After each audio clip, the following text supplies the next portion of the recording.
Mesdames, Messieurs, bonsoir et merci de suivre le 20h de la télévision du Burkina. Au menu de votre grand journal ce soir, la mort de Papa Wemba quelques heures après avoir presté sur la scène du FEMUA. Le roi de la rumba congolais s'est écroulé en pleine prestation musicale au Festival des musiques urbaines d'Anoumambo dont il était la tête d'affiche. Transporté d'urgence dans un hôpital d'Abidjan, Papa Wemba s'est éteint dans la matinée de ce dimanche à l'âge de 66 ans. Le grand format de ce journal porte sur l'incivisme. Elle est de plus en plus inquiétante et est partagée dans plusieurs domaines. Dans le secteur des finances, en circulation et à l'école, les cas d'incivisme sont notoires. Nous aurons comme invité le ministre en charge de l'Éducation nationale, mais aussi le directeur général du Service national pour le développement. Ce sera dans quelques instants. Et puis, nous irons à Sipigui, un village toussiant dans la commune de Kourignon, pour suivre de près une cérémonie de circoncision. Elle se fait sur des jeunes hommes en âge de maturité et selon des rites menés dans un bois sacré. Le retour des initiés se fait dans une ambiance festive que leur réserve la population. La nouvelle a donc été confirmée par les organisateurs du FEMUA. Papa Wemba est décédé des suites d'un malaise ce dimanche à Abidjan. L'artiste congolais était sur la scène du Festival des musiques urbaines d'Anoumambo il y a moins de 24 heures où il s'est effondré en pleine prestation. Évariste Kombari et Ibrahima Sombié y étaient. Suivez plutôt leurs images sur un commentaire signé de Mouankoun Dabiré.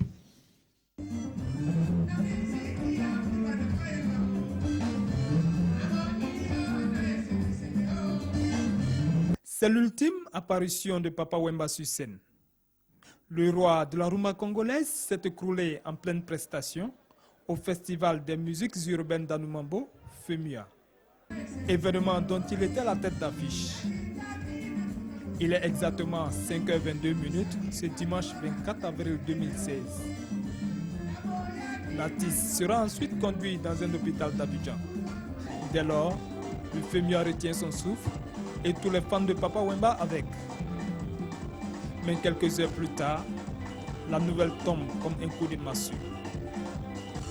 Papa Wemba est mort. L'annonce est faite par le commissariat général du FEMUA et confirmée par le ministre ivoirien de la Culture, Maurice Kakou-Bandama. L'information se répand à travers le monde. C'est la consternation. À 66 ans, le pape de la SAP, l'un des nombreux sobriquets que portait l'artiste, aura marqué les esprits par son talent. En 46 ans de vie musicale, l'homme a connu une prolifique carrière avec à son actif une trentaine d'albums. C'est en décembre 1969 que débute la carrière de Papa Wemba dans le groupe Zaiko Langa Langa, dont il est membre fondateur. Groupe qu'il quittera 5 ans plus tard pour fonder ici Fi Lokole, un autre groupe avec des amis. Mais l'aventure tourne court. Un an après, il le quitte pour le Yoka Lokole. Mais après plusieurs groupes, l'artiste décide de créer son propre orchestre, Bibala Musica. Nous sommes en février 1977. Un label qui va désormais l'accompagner dans son aventure. Les scènes, le chef du village Molokaï en a connu à travers le monde. Mais celle du FEMUA était pour lui une particularité. Et c'est sur celle-là qu'il a tiré sa révérence. À New York, le Premier ministre a poursuivi ses rencontres avec les opérateurs économiques qui veulent investir au Burkina sur invitation de Paul Kabatieba. Ils vont visiter le Burkina pour mesurer l'impact de leurs projets portant, entre autres, sur les mines, la santé, mais aussi l'éducation. Pawan-Drogo, Jean Zongo et Simon Gongo. Ces hommes sont venus proposer au Premier ministre un projet de construction d'établissements sanitaires au Burkina. Le professeur Salifou et son équipe veulent construire une clinique de référence mondiale spécialisée en néphrologie. Nous avons discuté ensemble d'un projet qui nous tient à cœur, celui de créer au Burkina Faso un centre de traitement des insuffisances rénales, y compris pour faire des dialyses et des transplantations des reins. Le Premier ministre a été très positif dans les discussions et il s'est montré très supportif et il nous a suggéré même de venir au Burkina Faso Après eux, le Premier ministre a échangé avec une délégation d'hommes d'affaires qui compte mobiliser des investisseurs pour le Burkina.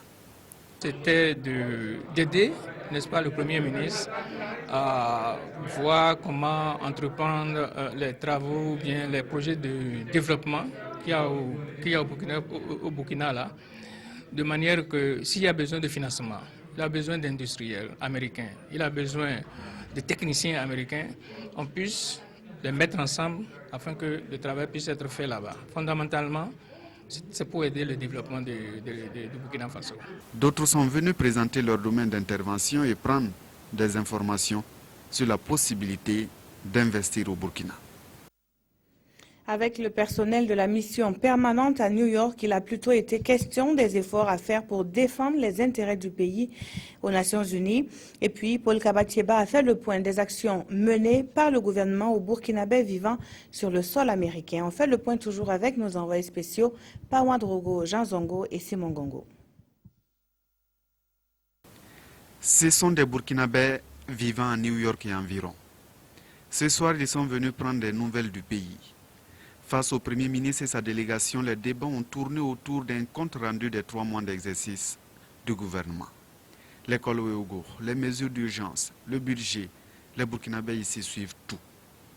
Et une fois qu'on sera à Ouaga, on verra dans quelle mesure est-ce qu'on peut apporter des réponses satisfaisantes à leurs problèmes. Surtout ceux qui sont dans les représentations diplomatiques, les Nations Unies, dans les consulats, dans les ambassades, il y a pas mal de problèmes. Mais on a pris bonne note et on va essayer de retour à Ouaga, d'essayer d'apporter des solutions.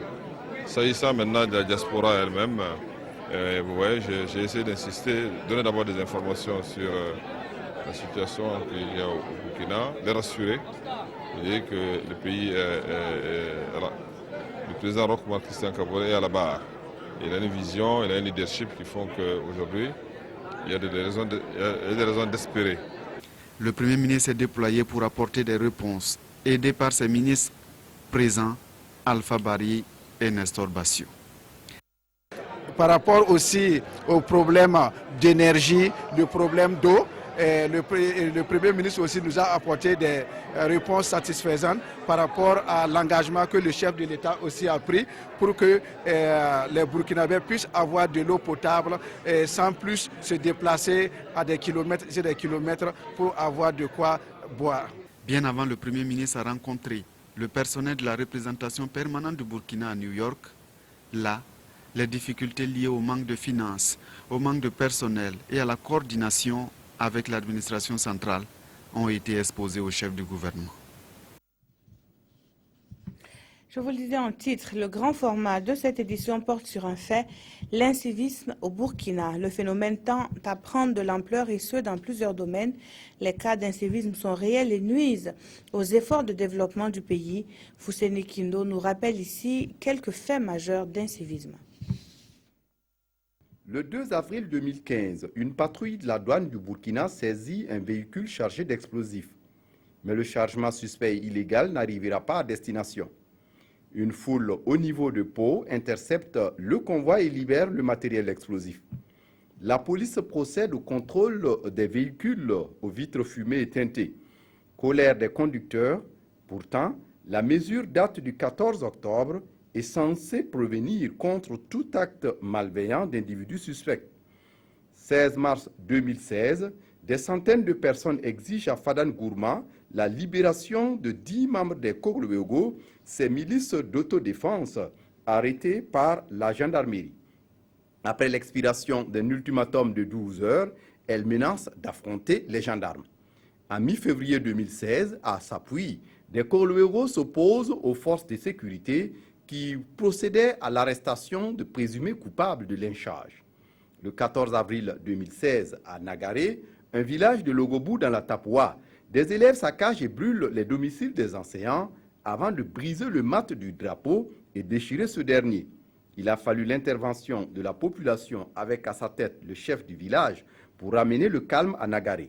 Ces faits et bien d'autres rappellent, si besoin il en est, des cas d'incivisme notoires au Burkina Faso. Aujourd'hui, l'autorité de l'État est bafouée et piétinée. L'incivisme prend des proportions inquiétantes malgré les multiples appels à l'ordre. Le président du Faso, à son investiture en fin décembre 2015, a tapé le poing sur la table. Il est donc urgent que ce point descende dans les actions énergiques, sinon c'est le développement du Burkina Faso même qui est menacé. Premier invité de ce 20h, le ministre de l'Éducation nationale et de l'alphabétisation, M. Jean-Martin Coulibaly. Bonsoir. Bonsoir, Peggy Ouedraogo. Partagez-vous ce sentiment que l'autorité de l'État est bafouée en ce moment?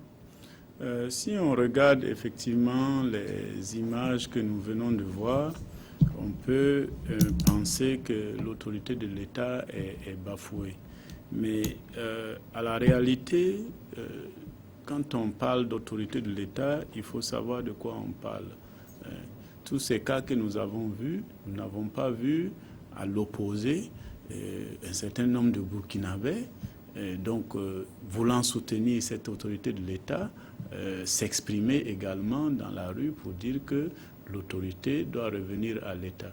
Donc ceci, c'est pour dire que le retour de l'autorité de l'État, c'est une tâche qui incombe à tous les Burkinabés et pas seulement à l'administration ou au gouvernement.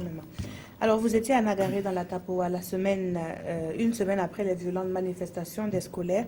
Quelle suite a donné puisque le collège et puis l'école primaire sont fermés jusque-là? Oui, j'ai eu l'opportunité de rencontrer l'ensemble des acteurs. Ce qui est ressorti avec force, c'est que d'abord, les parents d'élèves, la communauté, le chef et les sages du village sont atterrés eux-mêmes par ce qui est arrivé. C'est-à-dire qu'ils n'ont jamais pensé que leurs enfants puissent être capables de tels actes. Et ils regrettent bien sûr que ça soit arrivé, mais c'est arrivé.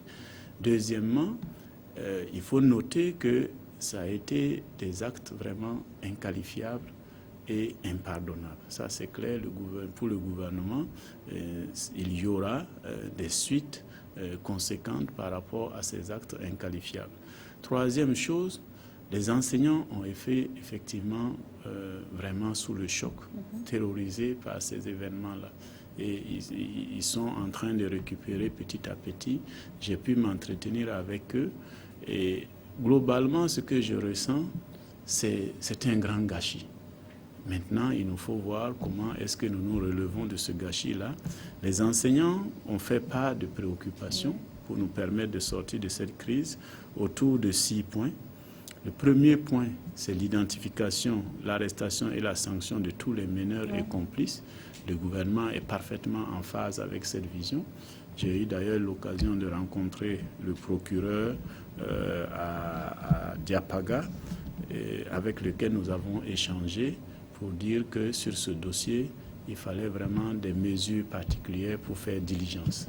Deuxième point de préoccupation, les enseignants ont souhaité être dédommagés et réparer des dégâts qu'ils ont subis. Sur ce point également, le gouvernement ne trouve aucun inconvénient. J'ai eu à l'aise indiquer que nous devons juste suivre les résultats de l'enquête qui préciseront quels sont les éléments à dédommager et à réparer.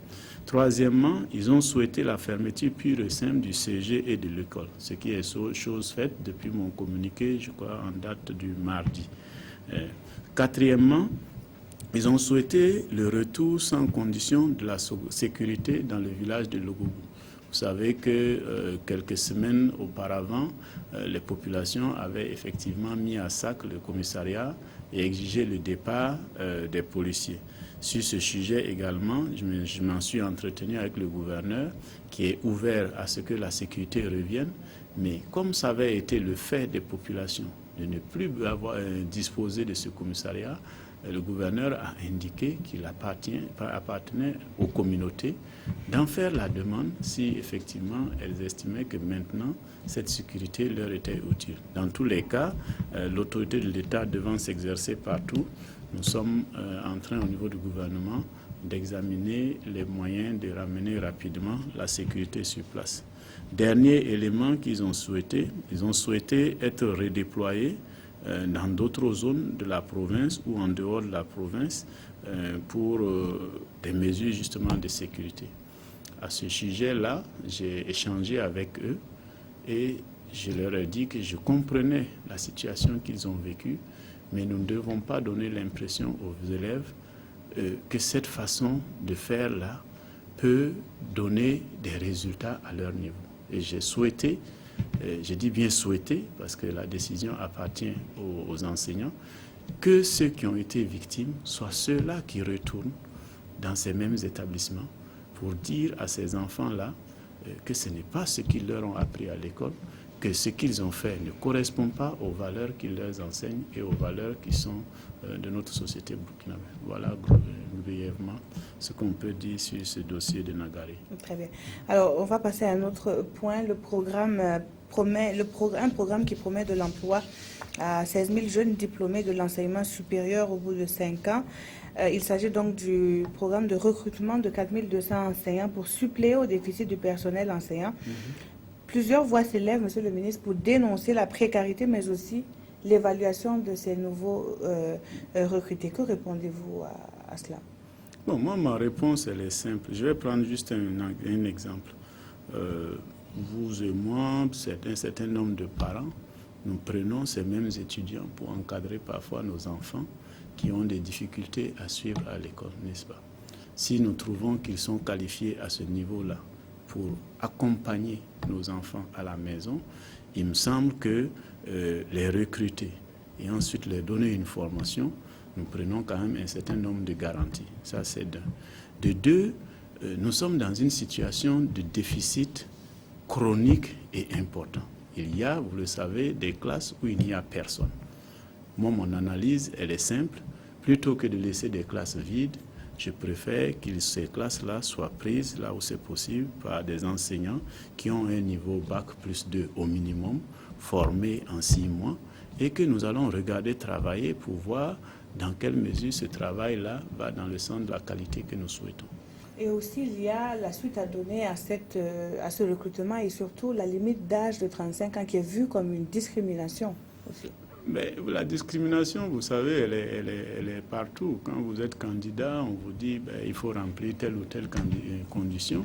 C'est l'exercice du métier qui crée la discrimination. Tout le monde ne peut pas, à n'importe quel âge, être enseignant ou entrer dans la fonction publique. Ce sont les règles que nous avons adoptées.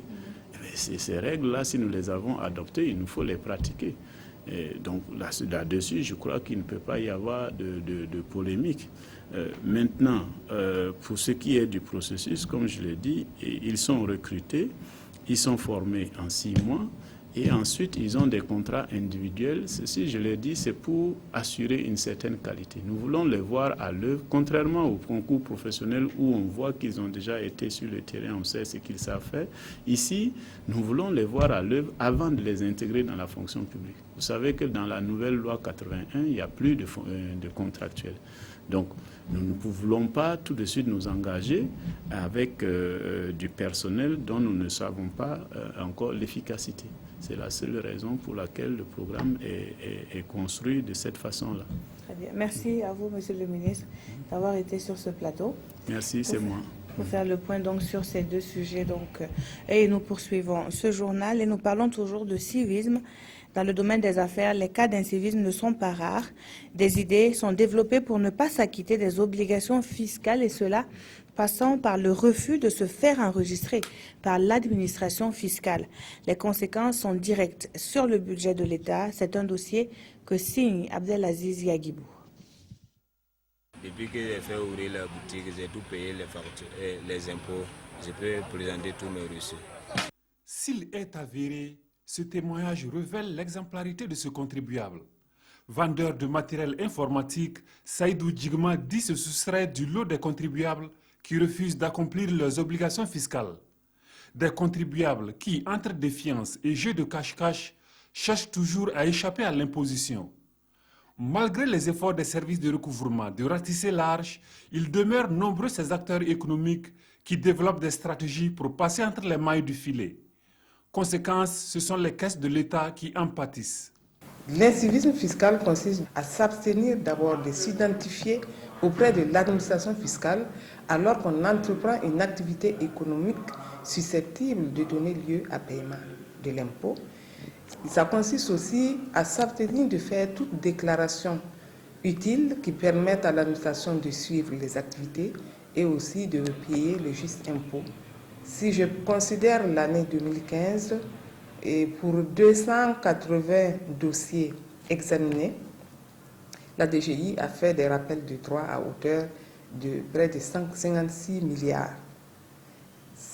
Vous considérez 280 contribuables contrôlés au regard du portefeuille d'ensemble qui dépasse les 5 000 contribuables. Si nous avions la possibilité de contrôler l'ensemble des contribuables qui figurent dans le portefeuille, peut-être que nous serions à des sommes beaucoup plus importantes. Chaque acteur exerçant des activités économiques est imposable selon un régime fiscal bien défini.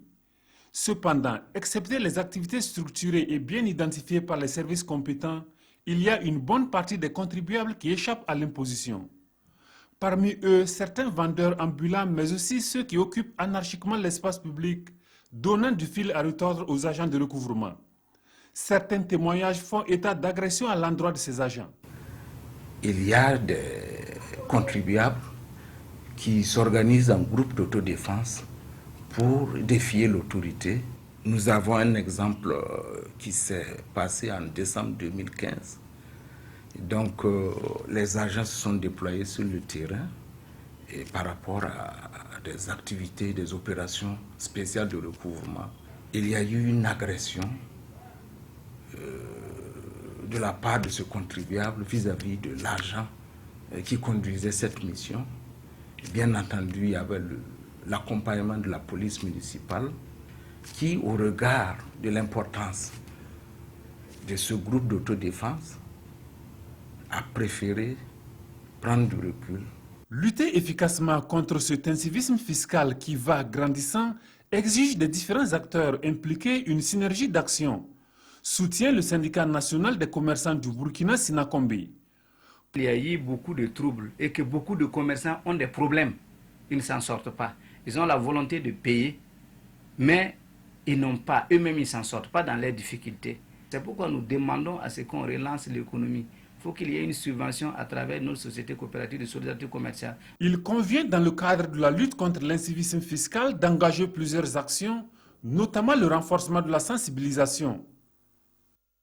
Quelques heures dans les rues de Ouagadougou suffisent pour conclure que l'incivisme en circulation n'est pas en reste. Le non-respect des feux tricolores et des panneaux de circulation se mêle à l'utilisation du téléphone portable. Tout ceci très souvent sous le regard impuissant des agents de police et des VADS sur place pour réglementer la circulation. Le constat de Césaire Carrefour et Mounir Akere. L'incivisme en circulation est devenu un phénomène de mode à Ouagadougou. Ce feu tricolore situé sur l'avenue de la Liberté est au rouge, mais les usagers de la route ne marquent pas l'arrêt.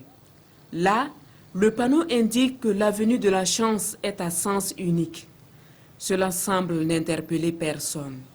Plusieurs autres cas de violation des règles de la circulation routière sont devenus courants dans les rues de Ouagadougou, au nombre desquels l'excès de vitesse, l'intolérance, fumer ou même téléphoner au volant. L'incivisme dans le domaine de la circulation routière se manifeste par le non-respect des feux tricolores, des signaux de l'agent et il y a le manque aussi de courtoisie des usagers entre eux. Autre infraction constatée, les stationnements gênants. Ici par exemple, à côté du marché Sankariare, une partie de la chaussée est transformée en parking. Conséquence des embouteillages. Souvent, c'est les gros camions qui font des embouteillages ici. Parce qu'il y a d'autres qui viennent, s'il y a un qui est déjà serré pour charger, au lieu d'arrêter, lui, il va finir, ils vont charger. Chacun veut poser son camion chargé. Donc souvent, il double les camions là sur le goudron pour charger. À certains carrefours de la ville, les agents de police assurent la fluidité de la circulation. Là aussi, les contrevenants ne se font pas prier. Seulement, ceux qui sont pris dans les mailles du filet sont contraints de payer une amende dont le montant varie entre 6 000 et 100 000 francs CFA selon le degré de l'infraction. Jusqu'à présent, nous travaillons avec le texte de 2003, notamment l'arrêté 418 du 12 août 2003 et relative aux infractions en matière de circulation routière. Pour la moto, c'est une contravention de deuxième classe. Donc, la personne doit payer 6 000 francs. Mais si toutefois, pendant la saisie de la moto, il a entravé le service, donc il a outragé les agents, etc., bon, l'infraction peut être portée au double, soit 12 000. Face à cet incivisme grandissant, le commissaire principal de police, Moussa Kaboré, estime qu'il est urgent de renforcer la promotion des bonnes pratiques en matière de circulation routière. Car selon lui, beaucoup d'accidents de la route peuvent être évités par un simple geste de tolérance. Nous recevons à présent le colonel Amado Dabré. Il est le directeur général du service national pour le développement. Bonsoir, colonel. Bonsoir, madame. Alors, vous dirigez ce service institué depuis 1984 au Burkina et qui met la formation civique en bonne place. En 2015, vous souteniez qu'une formation militaire peut permettre de renforcer les valeurs morales et l'esprit civique. Est-ce que cela est toujours d'actualité? Affirmatif, madame. La formation civique et militaire de 45 jours que nous avons demandé peut résoudre en tout cas le problème d'incivisme, parce que ces jeunes sont regroupés pendant 45 jours dans une caserne et vivent les réalités d'une caserne. Ils sont assujettis aux mêmes règles que les militaires. Le fait de vivre ensemble, de supporter les souffrances ensemble, ça cultive un certain esprit que nous pensons que ça peut amener en tout cas la jeunesse à être plus civique. Mais ce n'est pas le panache, quoi. Alors, l'un des derniers cas d'incivisme notoire est sans contexte les violentes manifestations des élèves dans la Tapoa. Que faut-il faire à ce niveau, selon vous, pour renforcer la fibre patriotique? Je pense que c'est d'abord le civisme, c'est l'affaire de l'école. Ça, c'est un. Mais avant l'école, c'est la famille. Je pense qu'aujourd'hui, il faut dire que la famille a démissionné. Les enfants sont confiés plutôt à l'argent, aux réseaux sociaux et à la télé. La cellule familiale a démissionné. Donc, je pense qu'il faut mettre l'accent. Les parents doivent mettre l'accent sur l'éducation des enfants. Au lieu de les élever, il faut vraiment les éduquer. Il y a aussi l'école. Le civisme, c'est l'école. Et puis, bon, bien sûr, il y a les institutions de l'État, il y a un ministère dédié à ça, il y a les ESC qui ont une mission aussi quand même de contribuer à la sensibilisation au civisme. Ils sont autour de 12 000 reconnus sur le territoire.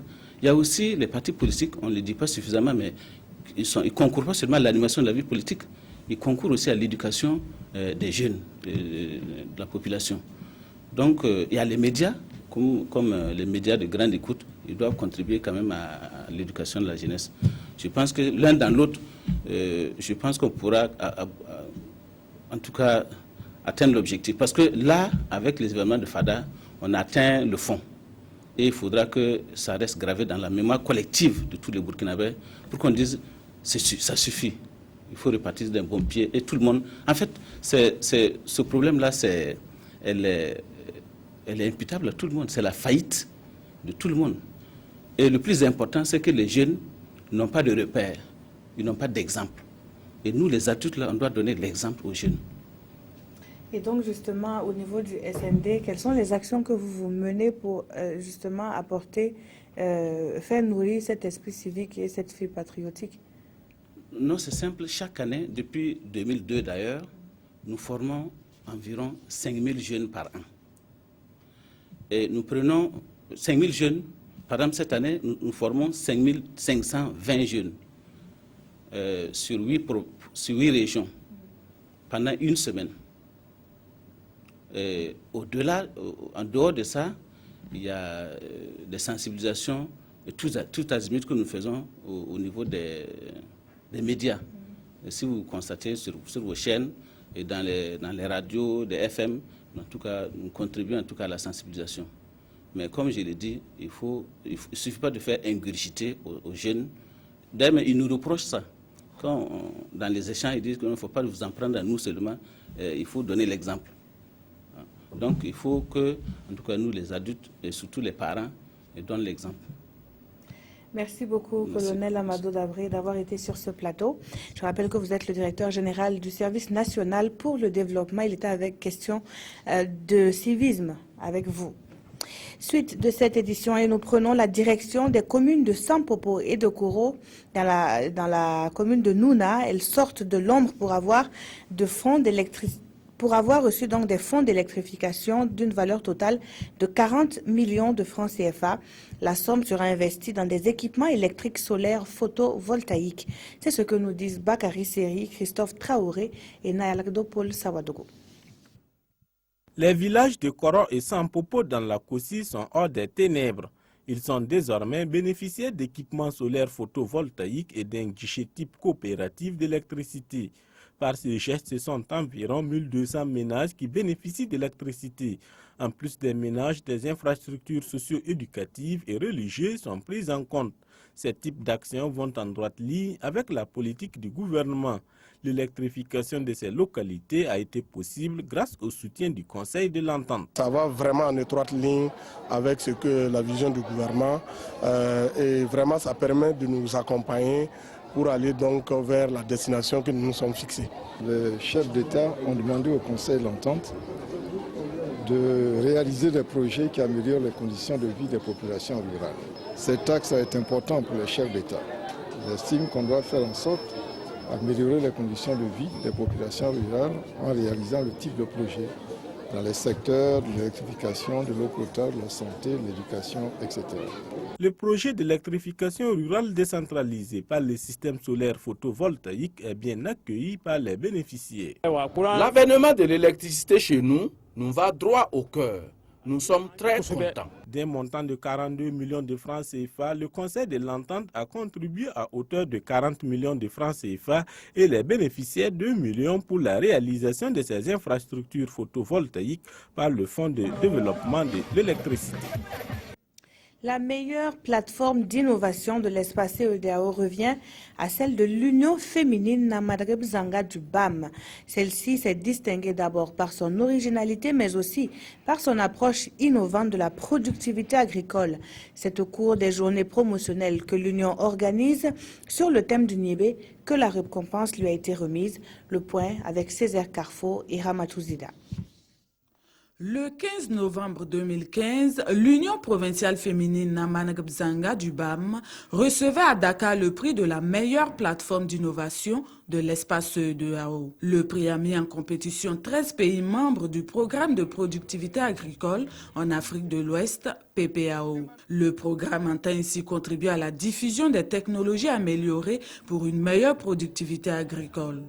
L'Union provinciale féminine Namanagabzanga s'est illustrée à travers sa plateforme d'innovation Niébé. La récompense se traduit ici par un trophée et une somme d'un montant de plus de 5 millions de francs CFA. Nous sommes vraiment contents d'avoir eu cette récompense. Nous allons travailler davantage pour mériter d'autres prix. La remise du prix intervient à la 4e édition des journées promotionnelles du Niébé dans le BAM. Une occasion pour le ministre en charge de l'agriculture de féliciter la promotrice et de rappeler la volonté du gouvernement d'accompagner les filières porteuses. Nous allons encore appuyer cette filière avec les semences de qualité, avec les engrais, avec la technologie pour l'encadrement. Les journées promotionnelles du Niébé édition 2016 sont célébrées autour du thème « Quelle stratégie pour un meilleur écoulement du Niébé ?» À l'issue de la cérémonie d'ouverture de la foire, les membres du gouvernement ont procédé à la pose de la première pierre de la construction d'un magasin de stockage au profit de l'Union provinciale féminine Namanagabzanga. On en vient à cette pratique, la circoncision. Elle fait partie des us et coutumes des Toussiens depuis plusieurs générations, avec une particularité. La circoncision est accompagnée de plusieurs rites et le séjour se passe dans un bois sacré. Direction Sipigui, un village de la commune de Kourignon. Pour en savoir davantage, c'est un dossier que signent Drissa Traoré et Momouni Baro. Des retours du bois sacré, les jeunes initiés encadrés par les aînés sont accueillis au village dans une grande ferveur.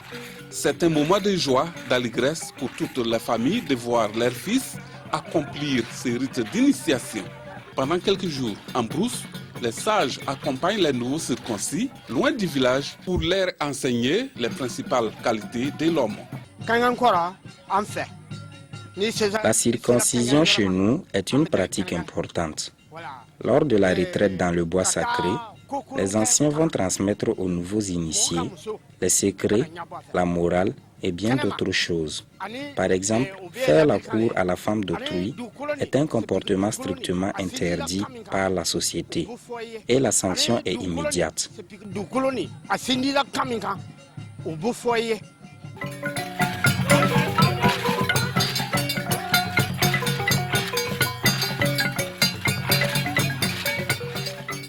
La circoncision chez les Toussiens est une pratique encore courante, mais cela demande une certaine maturité avant de se soumettre à cette rude épreuve. Nous avons hérité cette pratique chez nos ancêtres. C'est pour donner la sagesse à l'homme. La formation dure 15 jours. Les nouveaux initiés reçoivent tous les conseils nécessaires concernant la vie adulte. Comment gérer le foyer et comment même se maîtriser au village. Voilà autant d'enseignements que nous transmettons aux jeunes.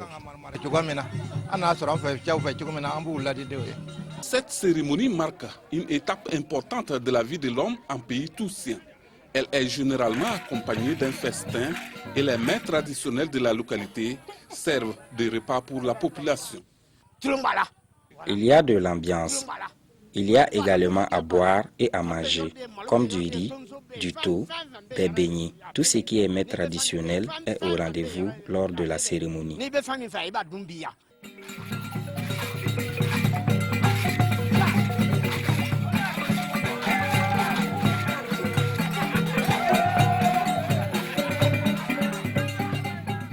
Aujourd'hui, préserver cette pratique n'est pas chose facile et reconnaissent les notabilités du village.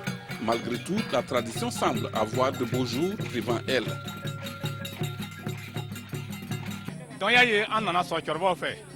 Comme nous l'avons trouvé chez nos ancêtres, nous tentons de perpétuer cette tradition à la jeune génération. C'est grâce à cette initiation qu'il y a le bonheur au village. Cela permet également la cohésion au sein de la population. Que s'est-il vraiment passé pendant l'initiation en brousse? Le mystère demeure. C'est un secret absolu et les initiés n'ont pas le droit de révéler aux non-initiés. Chacun attendra donc son tour au village pour découvrir cette tradition ancestrale qui est toujours considérée comme un trésor culturel chez les Toussiens.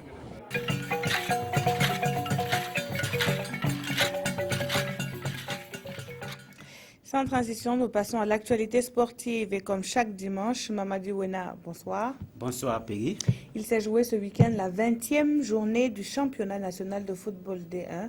Elle a mis aux prises le RCK et le RCB. Oui, c'était le choc de cette 20e journée parce que le RCK était leader avant cette journée et qui est toujours leader et le RCB deuxième. Ces deux équipes se sont rencontrées au stade municipal et c'est le RCB qui est venu de Bobo qui s'est imposé sur le score d'1-0. Alors que vous voyez ça, c'est l'équipe du RCB. Et nous allons voir tout à l'heure le but, l'unique but de la partie, marqué par le RCB qui s'est imposé 1-0, je le disais tantôt. Et il y avait d'autres matchs aussi sur d'autres terrains. Et l'USFA qui a vendredi déjà battu Banque Sport 1-0. Et l'USO qui a battu au stade du Katout l'ASFA 2-1. AGEB Santos 0-1 pour le Santos qui allait battre la GEB à Bobo sur ce score d'1-0. USI ASFB 0-0. COSAF AS Sonabel 0-1 en l'avantage de l'AS Sonabel. EFO Majestic 0-3. Ce match même vient de se jouer cet après-midi. BPS USCO 0-0. Et l'USO qui a battu l'ASFA 2-1. Au classement, malgré la défaite, le RCB reste en tête avec 40 points, suivi du RCB qui a 37 points. Le RCK reste en tête? Oui, le RCK reste en tête avec 40 points et le RCB est deuxième avec 37 points. L'USO est troisième avec 34 points et au bas du tableau, il y a l'Union sportive du Yatenga, l'USI, qui est 14e avec 17 points. Et les premières relégables, c'est-à-dire les deux équipes qui risquent de descendre si elles ne changent pas de position, c'est bien Majestic qui, malgré sa victoire, a 14 points et est 15e. Et le 16e est Banque Sport avec 9 points. Alors, Wena, il y a aussi de l'actualité sportive qui est marquée par la lutte traditionnelle et du handball. Oui, la lutte traditionnelle qui s'est tenue ce week-end à Tougan. Et on va donner les vainqueurs au niveau des différentes catégories. Chez les dames, il y a Josiane Nabi du Boulkemde. Et au niveau des 60 kilos qui s'est imposée. Au niveau des 65 kilos, c'est Brigitte Toé. Elle est du Nayala. Et chez les plus de 65 kilos, c'est Solansia du Kadiogo. Et au niveau des hommes, on a au niveau des 60 kilos, Zéphirin Foro du Nayala qui s'impose. 66 kilos, Moussa Konane du Nayala. Et au niveau des 76 kilos, Blaise Débé du Kadiogo. Il est au Kadiogo actuellement. Comme au niveau des plus de 76 kilos, c'est Alfred Zambadi du Kadiogo également qui s'est imposé. Au niveau du handball, c'était la 3e journée du championnat de la Ligue du Centre. Junior Filles, AS Onea Lonabé 33-35. Dauphin AS Sonabi 20-21. Senior Dame Asfa Yenanga AS Sonabi 38-14. AS Sonabi AS Douane 21-23. Et AS Onea Lonabé 27-23. Au niveau des juniors garçons, l'AS Onea AS Sonabé 32-35. Et Espoir, l'équipe de l'Espoir contre USFA 23-47 à l'avantage de l'USFA. Senior homme, on a AS Sonabi AS Sagesse 37-21. AS Douane, AS Sonabel 24-18 et la dernière rencontre AS Onea USFA se joue actuellement au Palais des Sports de Ouaga 2000.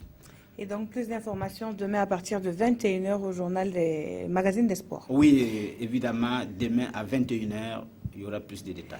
Merci à vous, Mamadi Wena. Merci à vous, chers téléspectateurs, de nous avoir suivis pendant toute cette semaine. Toute l'équipe de réalisation se joint à moi pour vous souhaiter une très bonne reprise. Bonne suite de programme sur la télévision du Burkina.